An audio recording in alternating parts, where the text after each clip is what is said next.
पहला हमने ये मुद्दा ही उठाया है। पहला तो उठाया कि उत्पादन में विविधता क्यों थी शिल्प और उद्योगों के। दूसरा उठाया कि सतलत काल से लेकर मुगल काल तक जो शिल्प उत्पादन सतलत काल से मुगल काल तक शिल्प उद्योगों का विकास कैसे हुआ। और तीसरा मुद्दा हमने उठाया कि उत्पादन का संगठन कैसे होता था।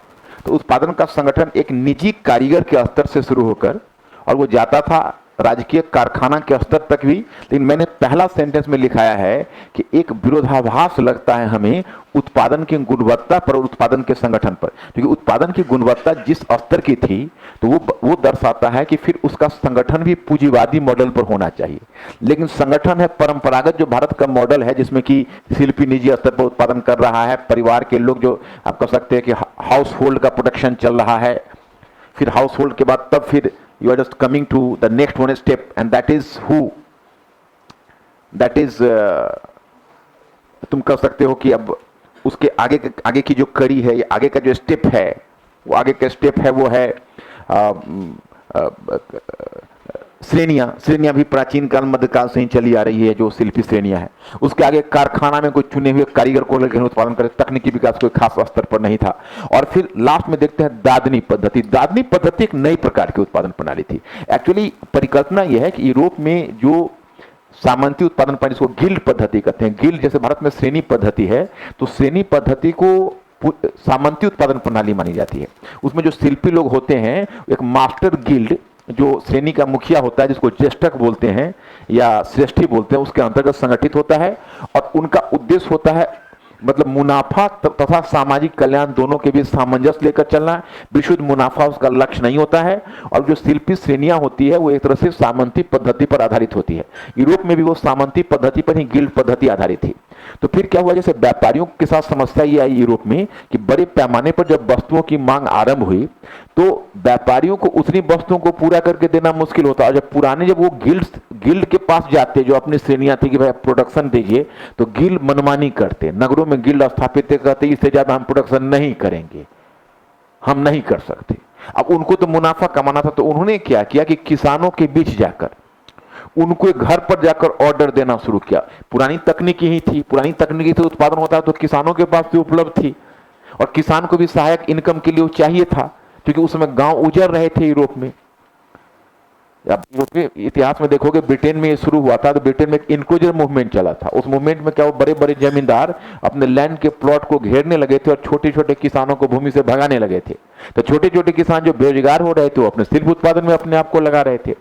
तो ये जो पुटिंग आउट सिस्टम था, उसमें क्या होता था कि जैसे मान लो मैं व्यापारी हूं और मैं गया और तुम्हारे 50 लोगों के घर पर जाके, जो 50 शिल्पी अलग अलग जाकर घर पर ऑर्डर दिया, ऑर्डर देके कहा कि देखो भाई, तुमको 1000 कपड़े इतने समय में देना है। प्रत्येक कपड़े का दाम फिक्स कर दिया 50 रुपए, जैसे फिक्स कर दिया 10 रुपए पर कपड़े। 10,000 रुपये आपके बने, ये लीजिए 5,000 रुपये एडवांस और 5,000 रुपये डिलीवरी के दिन मिलेगा। तो उसके बाद गए और डिलीवरी देकर पैसे को, कपड़े को उठा लिया। तो बताया जाता है जब मॉडर्न फैक्ट्री सिस्टम डेवलप हुआ, उससे पहले की कड़ी है। तो कहोगे इसमें व्यापारियों को फायदा क्या था? अगर व्यापारी अपना इंफ्रास्ट्रक्चर डेवलप करते तो उनको इन्वेस्ट करना पड़ता, जैसे फैक्ट्री सिस्टम। तो जब उनको इन्वेस्ट करना पड़ता, तो अगर मान लो कि तुमने इंस्टॉल्ड कैपेसिटी बना ली है 5,000 कपड़ों की या 10,000 कपड़ों की, और बाजार में अगर मांग दूसरे साल कम होकर 5,000 कपड़ों पर आ गई, तुम्हारी इंस्टॉल्ड कैपेसिटी 10,000 कपड़ों की है, and then you are still producing simply 5,000 clothes, so the your profit of the 5,000 clothes are going to be misappropriated, और that will just meet the expenditure. तो तुमने जो उसमें 5,000 कपड़े के जो अतिरिक्त जो तुम्हारा आमदनी हो सकता था, वो तुम्हारा चला गया इंफ्रास्ट्रक्चर को मेंटेन करने में, तो तुमको फायदा नहीं हुआ। अब फायदा क्या है कि तुमने शिल्पियों के घर पर जाकर ऑर्डर बुक किए, तो शिल्पियों का जो घर है वो तुम्हारा इंफ्रास्ट्रक्चर हो गया। शिल्पियों का जो परंपरागत उत्पादन प्रणाली है वो तुम्हारी तकनीकी हुई। तुम्हें हर फटकरी तो कुछ लगना नहीं है।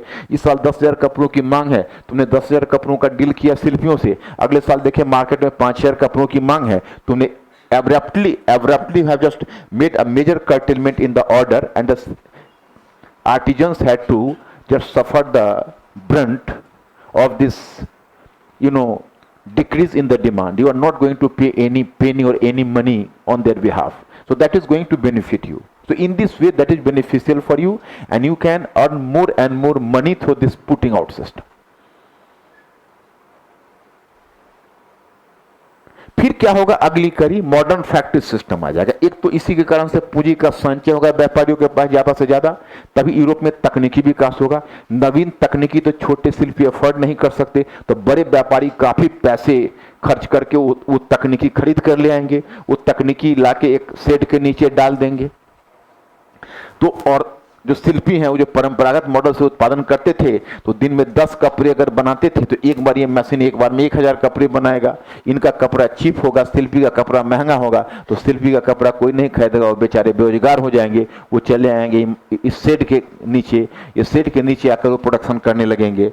तो फिर वो क्या करेगा, पहले जैसे यहाँ पर कपड़ा पहले बनाते थे और तब वो भागते थे दूसरी तरफ, कपड़ा जैसे लिया और कपड़ा का प्रोडक्शन हो गया तो क्लॉथियर से कपड़े लिए और तब दौड़े रंगरेज के तरफ, रंगसाज के तरफ, तो रंगसाज उसको डाई करेंगे, तो रंगसाज कहीं और हैं, तो कपड़े को फिर ट्रांसपोर्ट करके रंगसाज के पास ले जाइए। अब रंगसाज ने कर दिया तो पैकेजिंग करनी है, तो पैकेजिंग के लिए फिर 5 किलोमीटर कहीं दूर ले जाए, तब पैकेजिंग होती है। तब धीरे धीरे क्या किया उन कारीगरों ने, यहीं पर रंगसाज को भी लाकर रख दिया, यहीं पर पैकेजर को भी लाकर रख दिया, तो बन गया मॉडर्न फैक्ट्री सिस्टम। तो दादनी व्यवस्था पुटिंग आउट सिस्टम की तरफ भारत में भी थी, लेकिन यूरोप की तरह ये सफल काम नहीं कर रही थी। इसमें यहाँ क्या होता था कि एक कारीगर एडवांस किसी और से लेते थे, और जब तक उनका माल पूरा होता और डेट आता तो पता चला डेट को आए तब तक जैसे ब्रिटिश को से उन्होंने बयाना थाम लिया और डच के हाथों माल बेच दिया ज्यादा पैसा लेकर। दादनी सिस्टम यहाँ बहुत सफल नहीं माना जाता, लेकिन सॉरी ये पुटिंग आउट सिस्टम के पूरी पैटर्न पर नहीं उतर सका, लेकिन दादनी सिस्टम उस दिशा में एक कदम जरूर था। मैंने पिछले क्लास में दादनी सिस्टम पर नहीं एंड किया था, आपको याद हो क्या? हाँ तो डिस्कस कर लिया ना, समझ क्लियर हो गया ना? हाँ, चौथा में क्या है,